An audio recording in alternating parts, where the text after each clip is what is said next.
story of the battle of Uhagna versus Omni-God O-Voidus started at the Voidian realm of the Dinellus universe. Long ago, O-Voidus was alone in his bedroom of the Voidian realm, as he was bored, sleepy and nervous, desperate for change and fun. Whilst Uhagna, she laid in a state of meditation, conserving her energy for any opportunity, in her embassy near Uhagna Island. But then a swarm of American species invaded Uhagna's brain, causing her to become temporarily mad, leaving the solitary region. As the deity of the Uhagna Island, home of the Untalia angels, her sudden absence left them completely stunned. Meanwhile, back at the Thrashasil Cosmolands, Magoa had finally awakened from his slumber after their battle. Heard the voice of his master, O-Voidus, from afar. Then traveled at twice the speed of light to the Voidian realm. Much to his surprise, O-Voidus and Uhagna were both near the Voidian realm. A tense staring contest started between O-Voidus and Uhagna, leaving Magoa confused in silence. Next, O-Voidus and Uhagna had a short but intense conversation as they were rivals. Afterwards, O-Voidus created for chartreuse portals in space. Around the same time, Magoa was left puzzled, wondering what caused O-Voidus to have beef against Uhagna. Suddenly, O-Voidus dropped the 4 chartreuse portals, while Uhagna remained rather completely indifferent. But unknown to Omni-God O-Voidus, Uhagna was once an apprentice of Master Melchizedek, further complicating their rivalry at this time. But unknown to Uhagna, O-Voidus and Melchizedek did not always coexist harmoniously either. Back in the present, next Uhagna created a space whirlstorm to attack O-Voidus.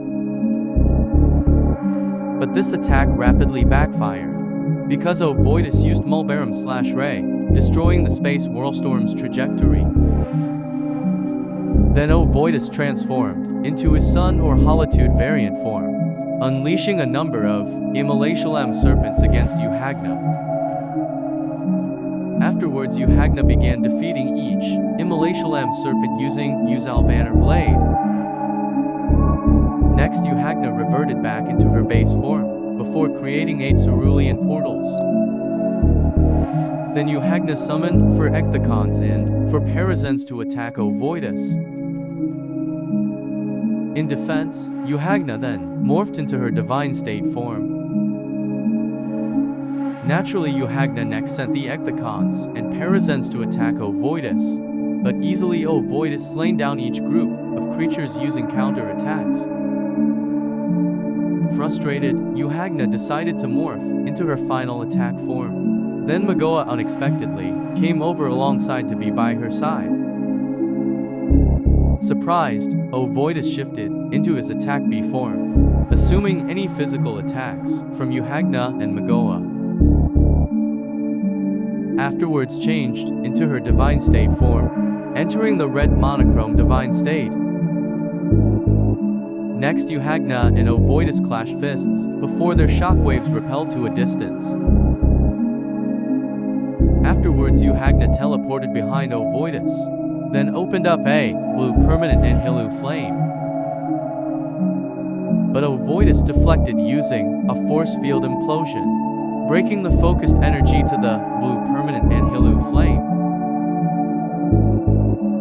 Afterwards, Uhagna created a amethyst orange permanent Anhilu flame ore, striking O-Voidus directly into the heart. Then the remnants of O-Voidus faded from existence, whilst Uhagna was calm once more. Meanwhile, Magoa, who was watching the whole scene that transpired, left Magoa motionless and stunned near the Voidian realm. Finally, Uhagna calmed down and reformed back into her base form, before vanishing out in outer space. Whilst in the future timeline, all spirits or equals once teleported into the Vita Futura realm.